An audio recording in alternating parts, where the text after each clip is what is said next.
while he was being the only Indian, they all did call him names like Chief, Squanto. They did say something really racist, which we do not want to say because it is like, when you read it, you're like, whoa. So Roger is the big football player, so Arnold punched him in the face and like knocked him out. But instead of fighting back, they looked at him as a monster. But all along, they really did respect him. So with the whole fight and having Eugene there really added more credibility to Arnold. For our next quote, I woke up on the reservation as an Indian, and somewhere on the road to Reardon, I became something less than an Indian. Just kind of focusing on the fact that he's starting to adapt more to his new life outside of the res, and he's growing out of his stereotype as the poor Indian kid that nobody likes. And he's not necessarily loaded with friends and people like him, but he's not seen as if he's invisible. People acknowledge him and are starting to accept him as being a part of that school. And then he tweeted on later, "Thanks for sticking up for me in class today at GeniusGordy23. I really appreciate it, even though you did it for science." And Gordy in the book is Arnold's first true friend at Reardon, although at first it's not really a true friendship, it's almost, Genius Gordy 23, he's the smart, he's a geek, doesn't have a whole lot of friends, and by him sticking up for Arnold, it's almost like the two people that you wouldn't expect to be together, two outsiders that don't really have a whole lot in common, they somehow find that bond and connect in a way, not like a super tight best friend thing, but they're able to attract to each other and find comfort and security. And then, so after that, it's rare for an Indian to leave the reservation because that's their household. But being that Arnold made such a movement, his sister felt that she also had to make a movement, so she ran away to Montana with a random guy at the casino because she wanted to not be looked down against what Arnold's put up. So when she ran away, she really started tearing the family apart because both their children are not at home, and they both look bad against the community because they're leaving the reservation.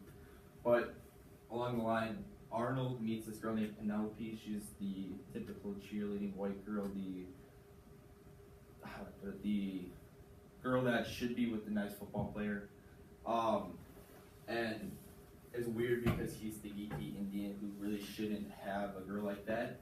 So they have a weird relationship where she likes the idea of him and he loves her, but he finally asks her to the winter formal where he is able to really show off to the community that he's important. And while he's the dance goes good, but he goes to IHOP and Steak and Shake. Or Steak and Shake.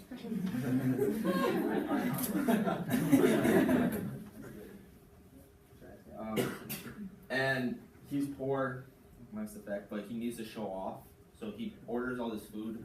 He doesn't have the money, but Roger, the guy who he beat up, gives him money to show, to help support him, which really makes a good impact because Arnold is the poor one, but now that he was able to pay for the food, he looks good in the eyes of Penelope and all the friends that are with there.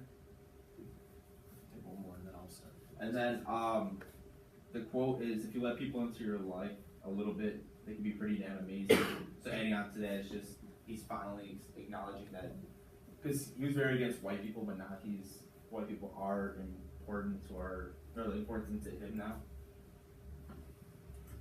And then, growing up on the res, Arnold always played basketball. That was his favorite sport. That was another one of his, almost like a safe haven where if anything was going wrong in his life, he could always look to Rowdy and basketball. They could always play together. They grew up best friends, teammates, always with each other. And after switching schools to Reardon, Arnold wasn't sure if he wanted to continue to play basketball just because he didn't feel like he was accepted, and Reardon kids were a lot bigger, stronger, and he was intimidated. As a freshman, trying to try out for a basketball team is pretty tough, especially if they're brand new to the school. So he tweeted out, "Still can't decide if I should try out, but I'm going to go for it. Basketball tryouts, here I come." So he somehow musters up the self-confidence and strength to just go out there and go for it, and let whatever happens, happens. And then he drew himself a nice picture of him playing basketball at tryouts. And then after tryouts, he tweeted out that he made the varsity team as a freshman, which is very cool, it's a great accomplishment. To be recognized as one of the top players in the school as a freshman is very, very impressive. And then, as the season goes, he gets more respect from the team, and the coach likes him a lot. And finally, the game comes where he gets to play the res school, and he gets to go up against his best friend turned rival, Rowdy.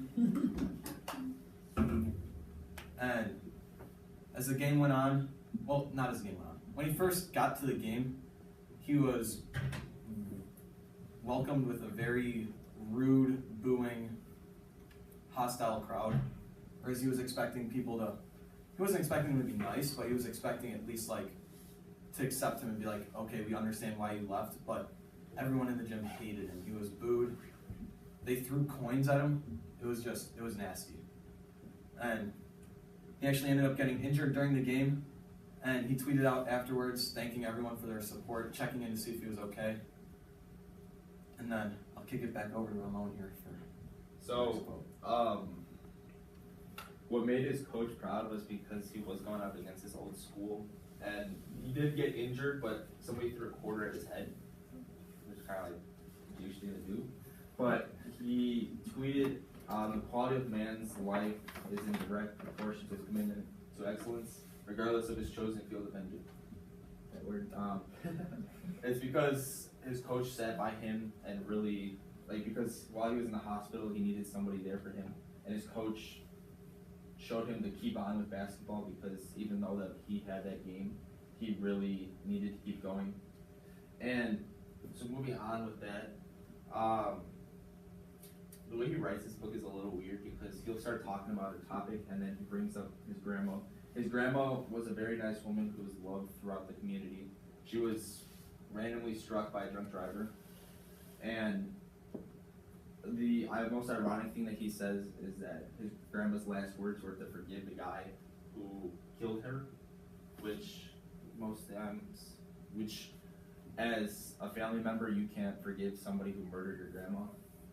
But for her to say that really helped her go on. And then Eugene, who was he was the dad's friend, he was shot in the face after a drunk argument over the last sip of wine. So throughout the book, you can really see the presence of alcohol abuse and the negative effects that goes on.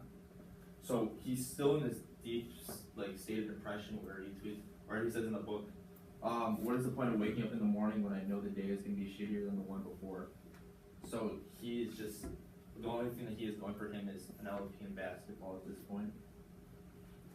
And then later on in the book, that time comes again where he gets to match off against Rowdy again. Coming back off of his loss the first game, he marked this on his calendar. He's been ready to go. He's been counting down the days. And he tweeted at Rowdy, kind of get him hyped up, get ready for the game. And then before the game, Arnold was so nervous he was in the bathroom throwing up and crying. And his coach came up to him and supported him and said, "You can do it." And then at first Arnold was a little shaky, kind of still crying, head down. He wouldn't really respond. So they went back and forth saying, "You can do it, I can do it," getting louder and louder, to where they all actually got the whole